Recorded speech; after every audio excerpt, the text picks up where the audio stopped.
Imagine standing before a firing squad post, blindfolded, hearing the final commands, feeling every second before the shots, and then nothing.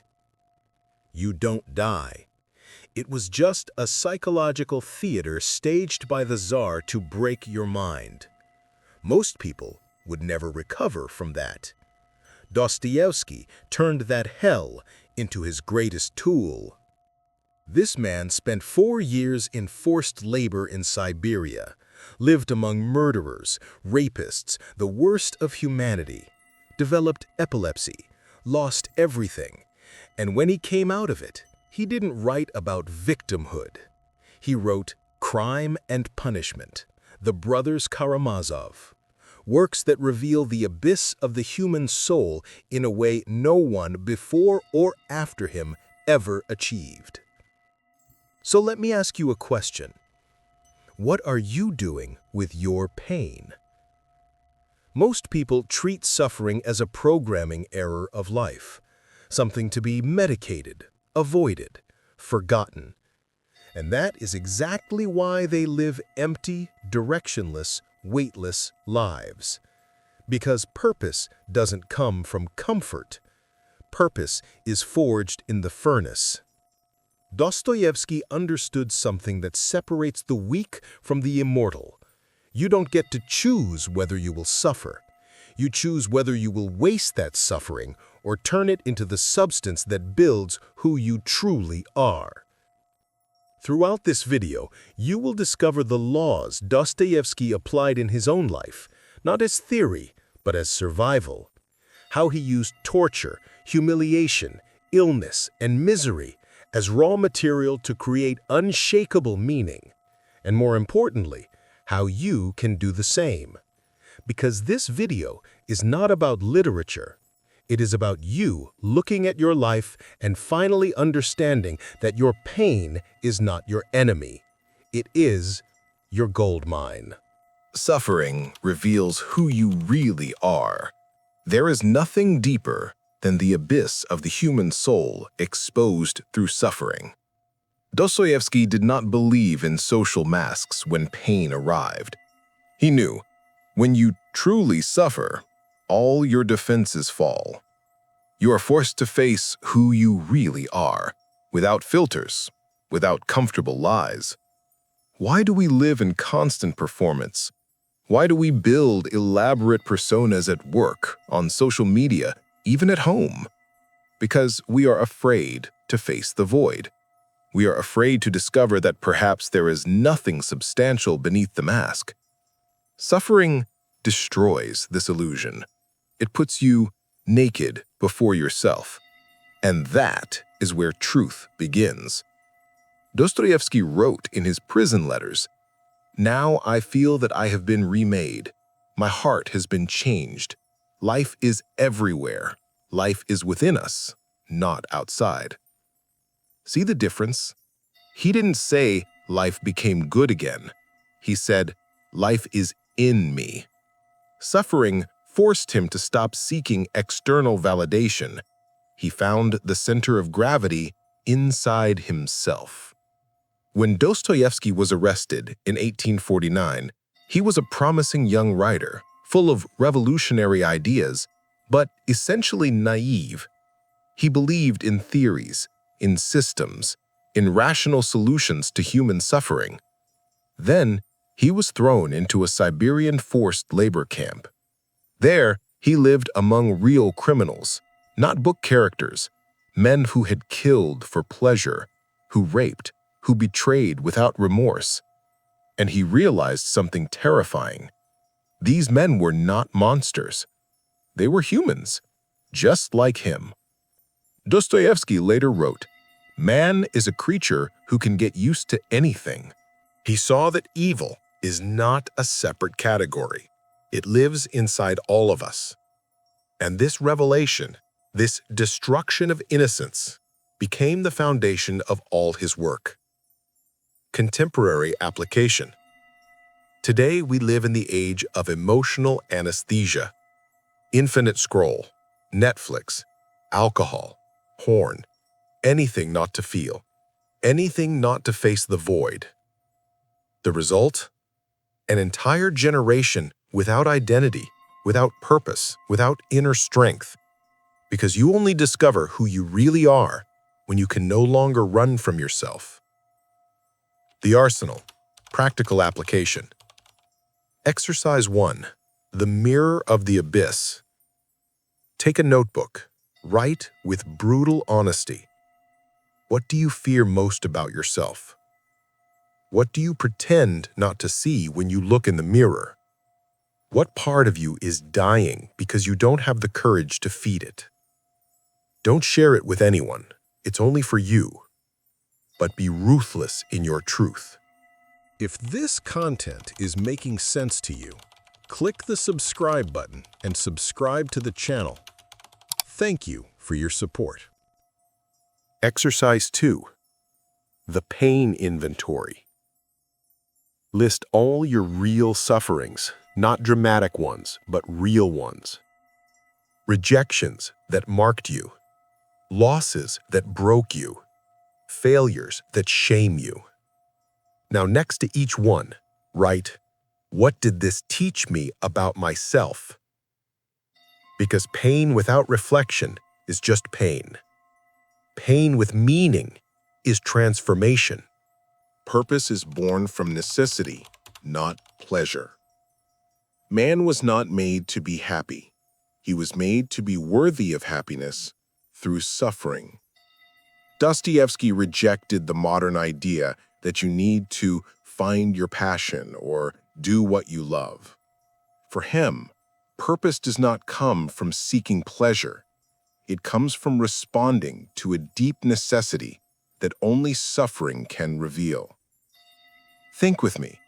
Why do great artists exist? Great philosophers? Great leaders? Not because they had comfortable lives and decided to follow their dreams, but because they were confronted with a void so deep, a pain so unbearable, that they needed to create something or die. Van Gogh painted because he was fighting madness. Nietzsche wrote because he was dying. Dostoevsky created because the alternative was total collapse. Purpose is not a hobby. It is a vital necessity. And here is the inconvenient truth. You will never find purpose while you are comfortable, because comfort generates complacency. Pain generates urgency. When Dostoevsky left prison in 1854, he was destroyed. Physically, mentally, spiritually. He had epilepsy, no money, no prestige, banned from the capital. Most people in his situation would have given up. But it was exactly at that breaking point that he began to write his masterpieces. Why? Because he needed to.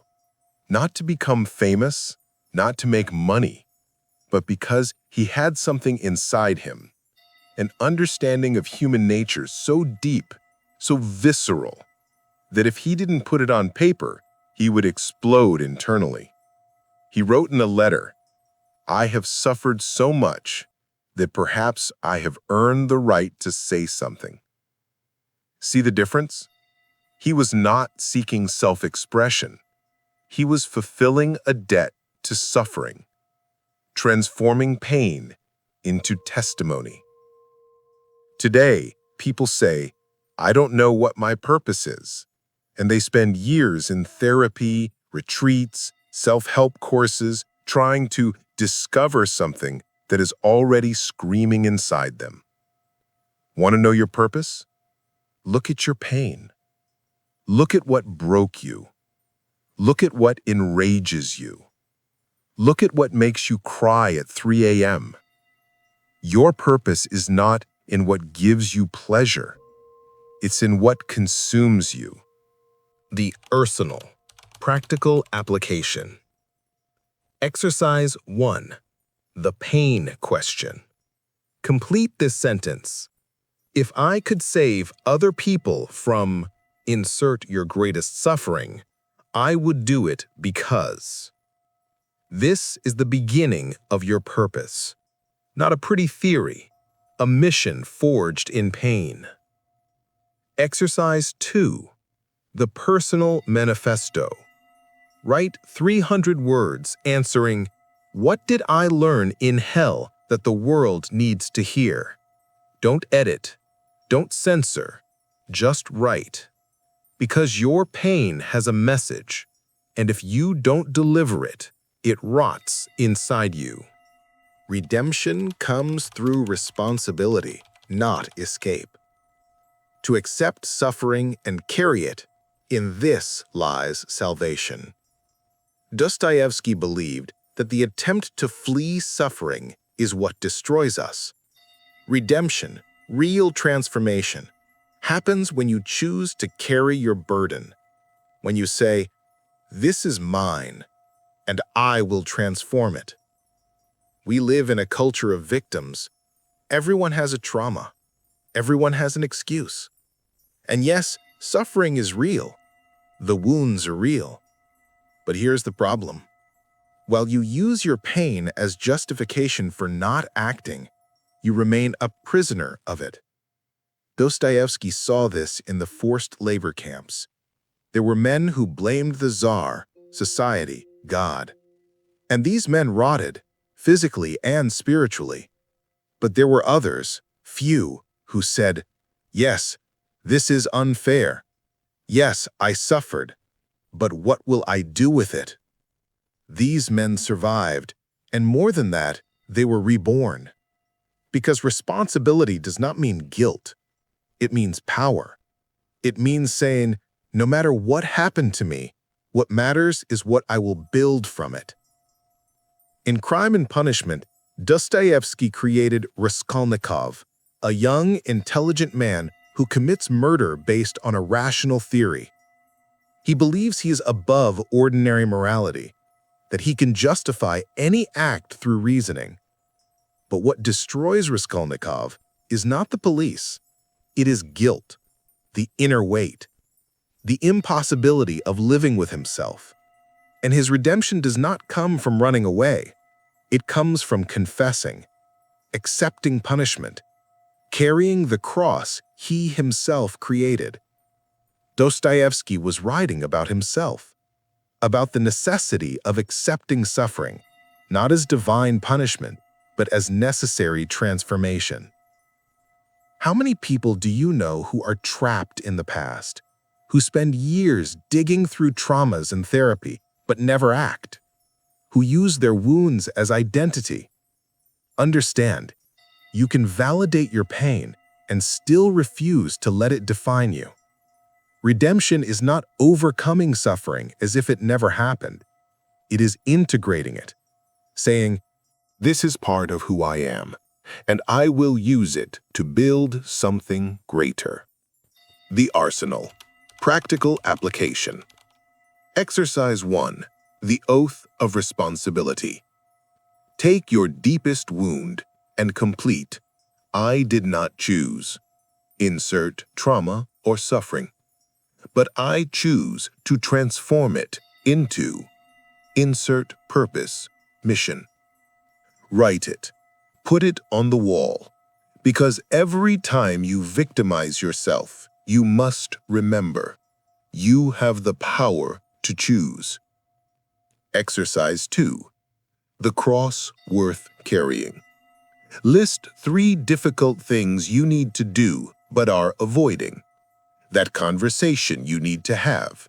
That project you need to start. That habit you need to change. Now choose one and carry it. Not because it's easy, but because it is yours. Meaning is built through action, not theory. The secret of human existence is not only in living, but in finding something to live for. Dostoevsky despised armchair philosophers, men who created perfect systems on paper but had never faced the brutal reality of existence. For him, purpose is not something you discover in a book, it's something you forge through action. There is a reason people spend years seeking purpose and never find it. They are looking in the wrong place. They think purpose is a mystical revelation, a moment of enlightenment, an answer that falls from the sky. But Dostoevsky knew the truth. Purpose is built brick by brick, through choices, through sacrifices, through repeated action, even when you don't feel like it. You do not discover purpose, you create it. Historical case study. When Dostoevsky returned from Siberia, he did not have a grand plan. He didn't know he would write Crime and Punishment or The Brothers Karamazov. He only knew he needed to write. Every day. Even when sick. Even when broke. Even when nobody read him. And it was in that act, that brutal discipline of putting words on paper even when it felt useless, that purpose emerged. He didn't wait for inspiration.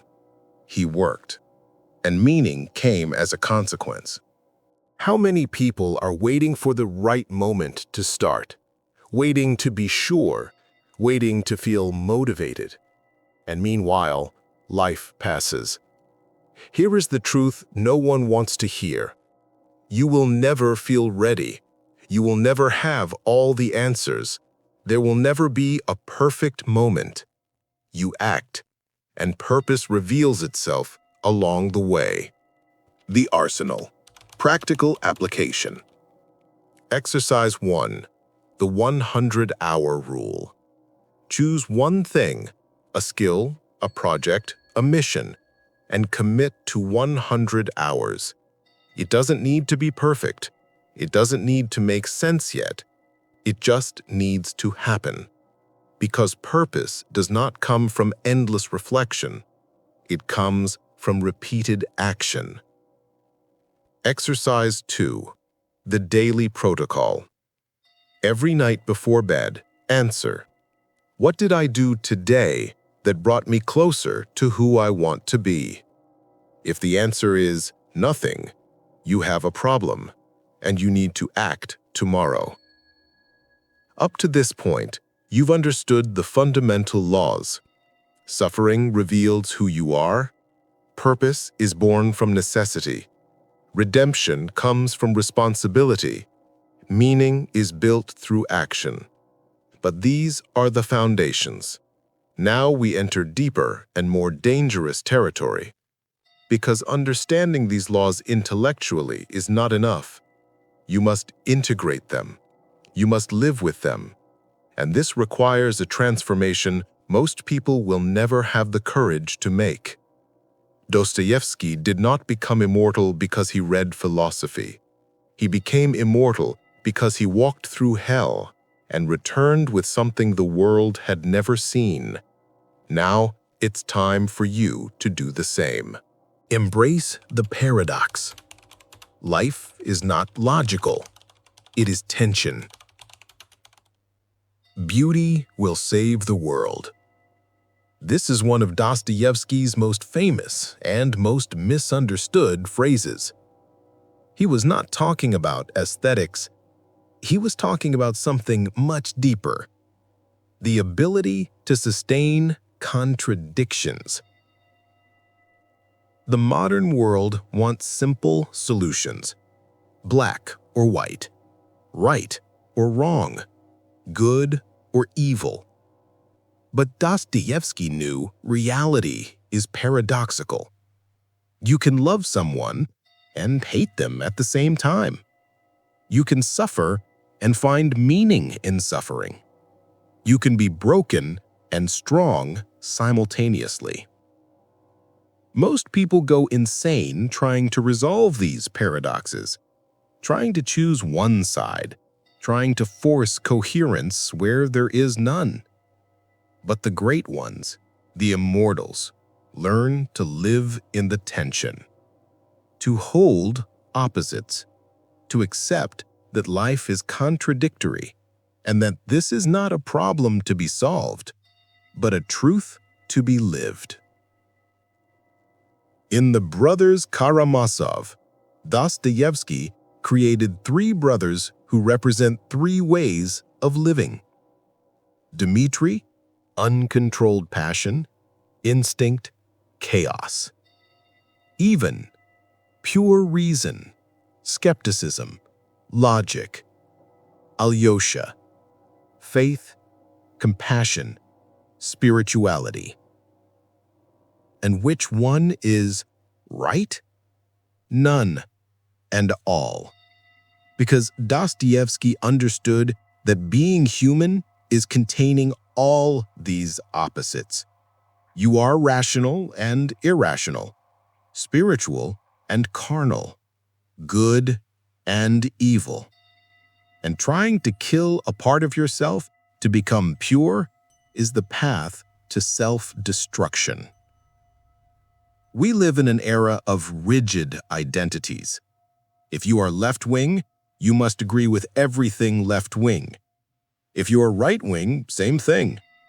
If you are spiritual, you cannot be materialistic. If you are rational, you cannot be emotional. This is a prison. True freedom and true purpose comes when you accept that you contain multitudes, that you can be logical and passionate, skeptical and spiritual, strong and vulnerable. The Arsenal. Practical application. Exercise 1. The map of opposites. List your internal paradoxes. Where are you strong and weak at the same time? Where do you want connection and solitude simultaneously? Where are you logical and irrational? Do not resolve them, just observe, because accepting your internal contradiction is accepting your full humanity. Exercise 2. The impossible question. Think of a decision you are avoiding because neither side makes sense. Now ask, what if both sides are true? Sometimes the answer is not choosing, it is integrating. Accept that you are capable of the worst and choose the best. If God does not exist, everything is permitted. This phrase from Ivan Karamazov is terrifying because it places all moral responsibility on you. There is no divine manual, no guaranteed external punishment. You could do anything. And yet, you don't. Why? Dostoevsky spent years in forced labor among murderers, and he made a discovery that never left him. These men were not monsters, they were humans, like him. The difference between Dostoevsky and the criminals beside him was not essence, it was choice.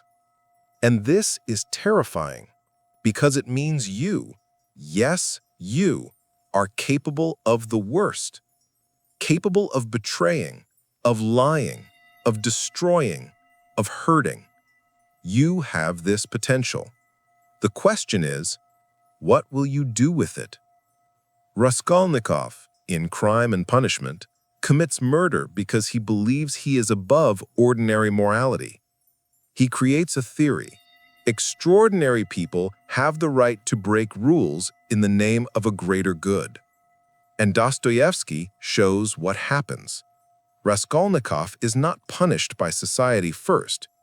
He is punished by himself, by guilt, by the unbearable weight of crossing a line that cannot be uncrossed. Because what separates us from the monster is not a superior nature.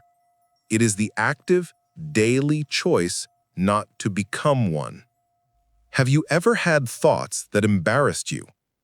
Impulses you would never admit out loud? Fantasies that scare you? Welcome to the club of humanity. The difference between you and your worst version is not large. It is a series of small choices, moments where you could have given in, but didn't. And that is where true purpose lies. not in being naturally good, but in consciously choosing good, knowing you could choose evil. The Arsenal. Practical application. Exercise 1. The shadow in the mirror. Write brutally honestly, what am I capable of on my worst day? Do not share. Do not judge. Just recognize. Because while you deny your shadow, it controls you. Exercise 2. The personal code. Now write, regardless of what I am capable of doing, I choose to be. Insert your non-negotiable principles. This is your code.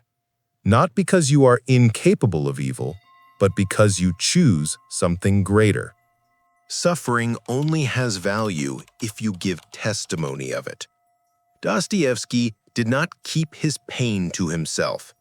He turned it into art, into testimony, into something that could serve others walking through the same hell. There are people who suffer and rot, people who suffer and complain, and people who suffer and transform. The difference? Testimony. Giving testimony does not mean posting about your problems on Instagram. It means transforming your experience into something useful, into wisdom, into art, into guidance, into strength others can use. Dostoevsky could have written about anything, but he chose to write about the human soul in its rawest form, about guilt, about redemption, about what happens when you look directly into the abyss.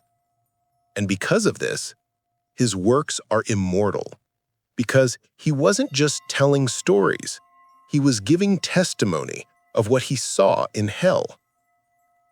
The House of the Dead is the book in which Dostoevsky recounts his experience in Siberian prison. It is not fiction. It is testimony. And what did he do? He did not victimize himself. He did not turn the prisoners into caricatures. He showed full humanity, the brutality, yes, but also the dignity, the capacity to laugh, to love, to remain human even in the most inhuman conditions. This book was not about him. It was about everyone who suffers, everyone who is broken, everyone who needs to know survival is possible. Your pain has value, but only if you transform it into something beyond yourself. How many people have gone through what you went through? How many are going through it now? How many will go through it? If you transform your suffering into wisdom and share that wisdom, you give retroactive meaning to everything you lived. Your pain stops being only yours. It becomes a torch that lights the way for others. The Arsenal. Practical application. Exercise 1. The letter to someone in hell. Write a letter to someone going through what you once went through. Don't minimize. Don't give shallow solutions.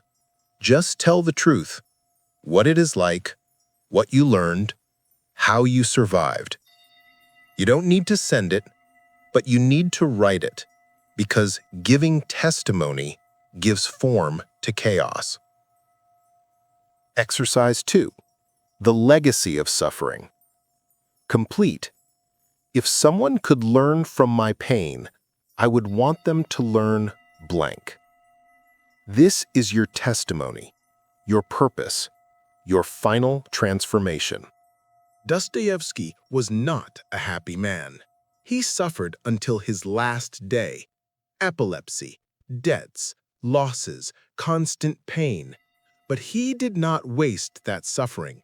He turned it into Crime and Punishment, The Brothers Karamazov, Notes from Underground, into work still alive 150 years after his death. Why? because he understood something most people never will. Suffering is not optional, but meaning is. You will suffer. This is not a question of if, it is a question of when, how much, and for how long. Your only real choice is this. Will you waste your pain, or will you transform it? Will you become bitter, resentful, broken? Or will you use every drop of agony as fuel to build something immortal? Dostoevsky answered this question with his life. He chose transformation. He chose purpose. He chose testimony. And now you must answer the same question, because your scars are not flaws. They are maps, tools, the raw material of your masterpiece. So stop trying to escape pain. Stop medicating it. Stop denying it.